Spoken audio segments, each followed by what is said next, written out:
The District of North Cowichan may have to scrap its plans to pump water from a $6 million drinking water project, at least temporarily. A BC Supreme Court judge has ruled that the province failed to properly consult the Halalt First Nation when it approved the municipal drinking water wells to be built adjacent to the Halalt Reserve along the Chemainus River.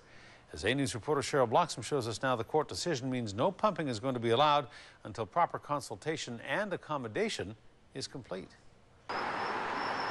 Water is flowing down the Chemainus River, but the North Cowichan municipal drinking water wells may soon run dry.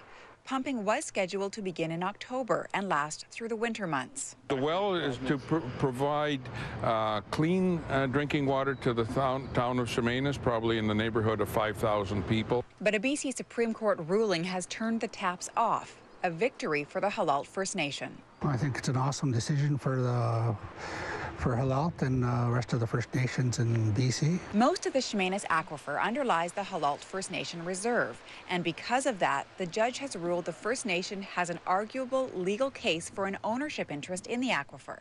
The district replaced the town's unreliable surface water supply last year by drilling into the aquifer after receiving a provincial environmental certificate. In March of 2009 to proceed with the well project, and it's that certificate that's being questioned. The court ruling says the province did not properly consult or accommodate the Halalt First Nation before issuing the certificate. There is a law out there stating that you have to have consultation and accommodation with First Nations if there's an infringement on our rights.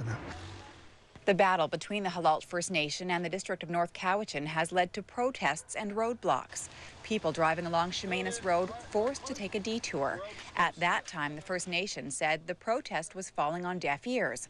But Wednesday's ruling proves otherwise. I had to go to the courts to get resolved due to the fact that they never listened to one of our concerns and ensuring we had adequate water supply for our salmon and our spawning channel. Both the chief and the mayor say they will now consult their lawyers to figure out their next course of action. The main thing I want to do is maintain a good relationship with the First Nations people that are in or adjacent to North Cowichan. As to how this court ruling will impact drinking water for the people of Chemainus, it's too early to say.